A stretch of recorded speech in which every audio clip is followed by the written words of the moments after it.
नमस्कार, आप सभी का स्वागत है ग्रामीण मीडिया में। विशेष रूप से आज इसलिए जुड़ रहे हैं ताकि 18 प्लस के टीकाकरण की बात हो सके। महत्वपूर्ण जानकारी सबसे पहले दे रहा हूं वीडियो में। स्टार्टिंग में आपको बता दूं, प्रबुद्ध वर्ग के जो समाज के लोग हैं वो युवा साथी अंत तक इस विषय में जुड़े रहें, जो अपने आप को इस काबिल समझते हैं कि वो समाज की मदद कर सकते हैं। तो इस वीडियो में अंत तक जुड़े। आपके सामने कुछ समस्याएं रखूंगा टीकाकरण को लेके, जिसमें आपको फीडबैक देना है। वो फीडबैक हम बैतूल जिले के अधिकारियों तक पहुंचाएंगे और वो फिर स्टेट तक पहुंचाएंगे। सबसे महत्वपूर्ण जानकारी, सबसे पहले जो आपने हेडिंग पढ़ी है कि रविवार को भी 23 मई रविवार को भी सभी विकास खंडों में टीकाकरण का सत्र आयोजन होगा 18 प्लस के लिए, जिसके स्लॉट्स जो हैं वो शनिवार रात्रि 9 बजे बुक होंगे। तो आज रात्रि 9 बजे, आज शनिवार है तो शनिवार रात्रि 9 बजे स्लॉट्स बुक होंगे।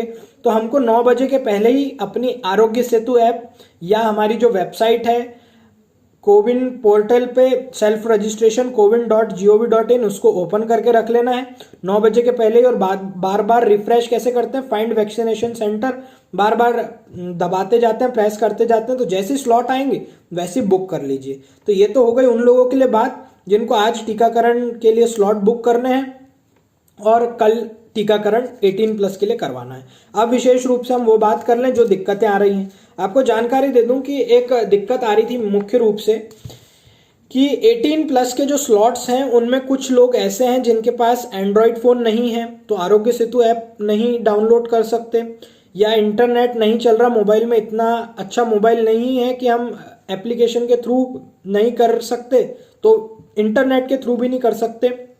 साथ ही कुछ लोग ऐसे हैं जिनके पास मोबाइल फोन ही नहीं है, ऐसे वाले जिनमें इंटरनेट चलता हो। तो अब उन लोगों का टीकाकरण कैसे होगा? वो भी नागरिक हैं और उनको भी टीकाकरण करवाने का हक है। तो अब क्या करें? तो सबसे पहले ग्रामीण स्तरों पे बात कर ले। तो जो मेरे ग्रामीण साथी मुझे सुन रहे हैं वे अपनी राय दें, क्योंकि आप ग्रामीण स्तरों पे विशेष रूप से जुड़े रहते हैं, आप कार्य करते रहते हैं। तो मेरा नंबर लिख लीजिए 7000334505। इस पे व्हाट्सअप करें फीडबैक कि हम क्या कर सकते हैं उन लोगों के लिए।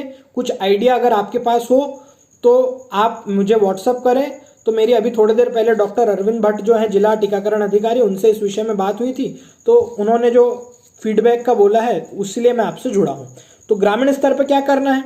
तो ग्रामीण स्तर पर जो सचिव हैं या रोजगार सहायक हैं उनके पास एंड्रॉयड फोन होते हैं, तो वो जो ऐसे लोग हैं जो टीकाकरण का स्लॉट बुक नहीं करवा पा रहे वो उनकी मदद कर सकते हैं। अभी थोड़े दिन में टीकाकरण ग्रामीण स्तरों पे भी शुरू हो जाएगा, तब और अधिक इस चीज की आवश्यकता पड़ेगी, क्योंकि अभी वर्तमान में मोबाइल एप्लीकेशन या इंटरनेट का यूज करके ही टीकाकरण के स्लॉट बुक हो रहे हैं।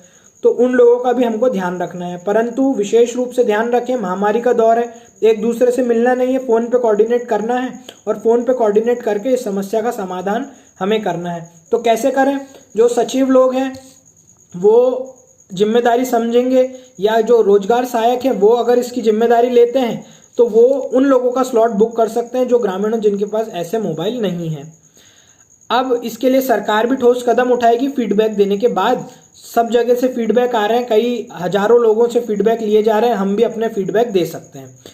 अब हो गई ग्रामीण स्तर की बात। साथ ही सेकंड होती है शहरी स्तर पर। कुछ लोग ऐसे हैं जिनको टीकाकरण करवाना है परंतु उनके पास मोबाइल फोन नहीं है, तो वो कैसे करें? तो मुल्ताई या बैतूल जिले की बात करें तो कुछ लोग ऐसे हैं जिन्होंने इनिशिएटिव लिया था। एक एग्जांपल के तौर पे अर्जुन अग्रवाल हैं बैतूल जिले में।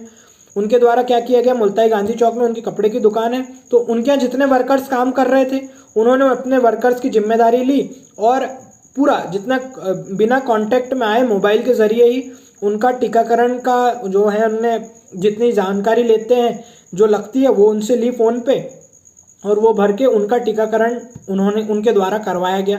साथ ही डॉक्टर, एक हमारे यहाँ होम्योपैथिक के डॉक्टर हैं संदीप बर्डे, उन्होंने भी अपने क्लिनिक में जितने लोग थे जो उनके वर्कर्स काम करते हैं उनका टीकाकरण उन्होंने मोबाइल के थ्रू खुद से आगे होकर इनिशिएटिव लेके करवाया। तो हम जितने व्यापारी भाई हैं, हमारे जितने लोग काम करते हैं, हम उनका टीकाकरण अपने मोबाइल एंड्रॉयड फोन से करवा सकते हैं। परंतु विशेष रूप से एक ध्यान रखिए, महामारी का दौर है, कांटेक्ट में आने की जरूरत नहीं है, फोन के थ्रू हम ये चीज कर सकते हैं। साथ ही सेकंड चीज, किसी जिसको हम जानते नहीं उसको अपने आधार या कोई भी जो पर्सनल डिटेल्स होती है वो नहीं देना है, तो इसका भी हमको विशेष रूप से ध्यान रखना है।